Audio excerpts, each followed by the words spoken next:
Alrighty then, what is up guys for Stories Under the Moon? Oh yeah, happens every 2 weeks as you guys may know. You can suggest topics I should talk about. I'll write it down in my little book that I have a bunch of topics. And it's always needed to help to keep this series running. The series is not a weekly because I don't want to run out of stories, okay? That's the whole reason why Stories on the Moon is bi-weekly. So, this episode of Stories Under the Moon, I am going to talk about high school, and one thing that was pretty terrible about high school, my freshman and sophomore year, and that would have to be gym in the locker room. In middle school, they introduced that us changing with other guys in a public area, they introduced that to us.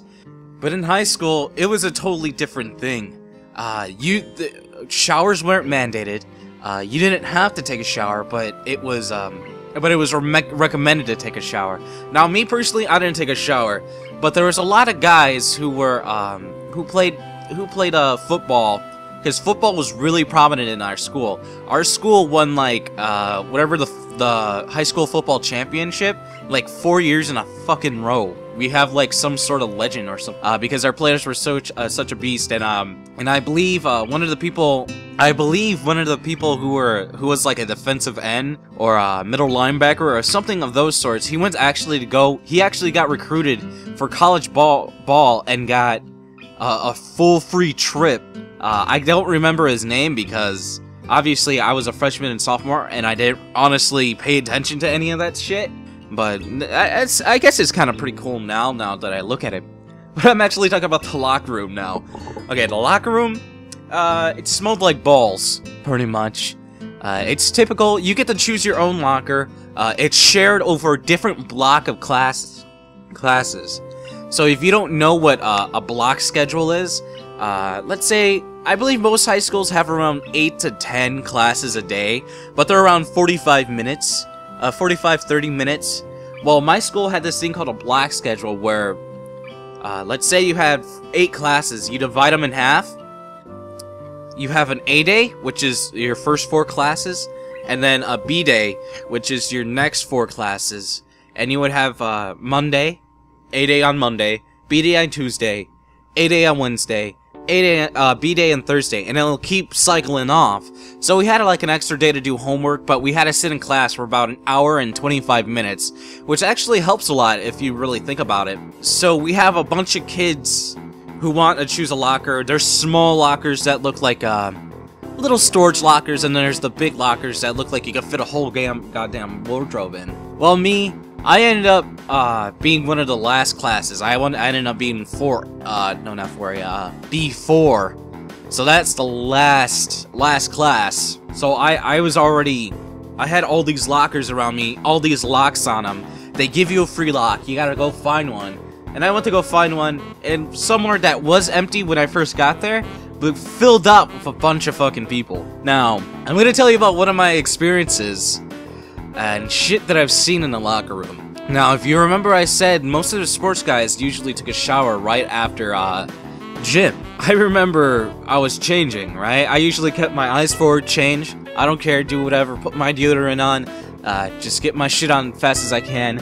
I'm a little freshman with a bunch of upperclassmen who play sports, and my school was notorious for picking on people and shit like that. So I was like, alright, try to get it done fast, do everything fast. And then when I turn around to go pick up my clothes, because I wouldn't put my clothes in my locker, I'd set them down behind me on the bench. There's this guy who just got done taking a shower, and he was in his jockstrap, full fucking naked, just standing there. His ass cheeks right there next to my face, because I had to bend over to get my shit.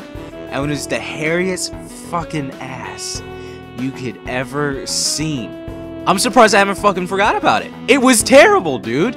It was like one of the worst locker experiences I've ever experienced. Well, me personally, because it still haunts my mind, but I have other stuff that's probably terrible for other people, which I will tell you right after this one. This guy, he doesn't care. He walked around with his dick hanging out. All that. It was weird because I was a freshman then. I don't understand. I had a little fucking Jimmy, and this guy had a monstrous Johnny, and I was like, ugh. And he was a hairy beast. And me, I'm not a hairy person. I still don't have armpit hair. I don't really have that much hair. I can't really grow a beard. My arms aren't that hairy. No underarm hair. No, my legs aren't that hairy. Like, he was just a fucking hairy Sasquatch, and it was so fucking disgusting. After I saw that, I went to the bathroom and tried to fucking throw up. How terrible that sight was. It was so unbearable. Now, as I told you before, that our school sports guys were notorious for picking on people.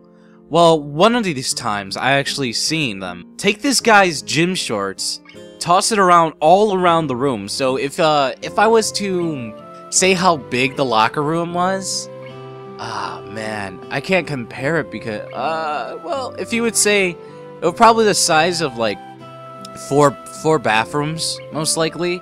If you were to like stack it like one right next to another, two, like you have two across and two across from one another, and two on top, one on top and one on top of another. I can't explain how big it is, but it was sort of big. But a lot of the room was taped up by lockers, and we had pipes above our heads for sewage and heat and all this stuff.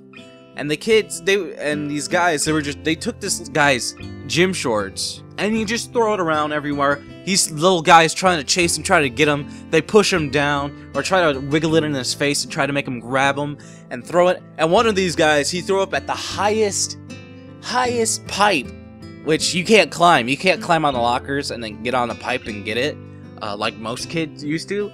It's like at the ceiling, at the fucking ceiling. It's incredibly high. The ceiling's incredibly high. Try to make up for all those pipes. And this kid, he lost his shit. And they did the same thing for his pants in the meantime, and they hit his pants where he was trying to get his gym shorts. So this kid was running around in his underwear, and these guys were just tormenting him. It was fucked. No one told, because if you told, you would have got your ass handed to you. Now, one of these, probably one of the gayer moments I've ever had into the locker room, well, me not personally, when I saw these guys, like, comparing dick sizes. Well, I didn't really see them, I heard them, what they were saying, but they're all huddled around in a group. And it looked like they were having a jerk party right around everyone. I tried to get away from that, but I totally remember them like, oh, bro. It's like, see, mine's circumcised, so blah, blah, blah. And I'm like, oh, my fucking god. It was disgusting and really gay. After those guys left, the upperclassmen, as soon as junior year, freshman year, everything went better and frosty. And, oh my goodness, my locker room experience was completely terrifyingly dumb. Seeing all these kids get tormented, having these guys walk around bare-ass naked, having fucking these guys show off their wieners trying to figure out which one's bigger than the other one, it's completely dumb. So, this is a new thing. I will tell your guys' story if you guys want to have this weekly. If you guys have stories about locker rooms, I can tell you, I can tell your guys' stories. You just comment, put them in the comment section, or put them in, or inbox me, and I will tell you, I will tell your guys' stories as another episode of Stories Under the Moon. You know, because it would be kind of nicer if you guys kind of shared stuff too, other than me. But I understand if you guys don't want to share anything like that. But if you have a story about a locker room incident, or something along those lines, feel free to tell me, and if I get enough, I will actually make a video. I will tell your stories, and that would be nice. But if you guys don't want to do it, then you guys will just get stuff bi-weekly instead of weekly. Yeah, that's it for Stories of the Moon. Hopefully you guys enjoyed this episode. Until next time, guys, stay frosty.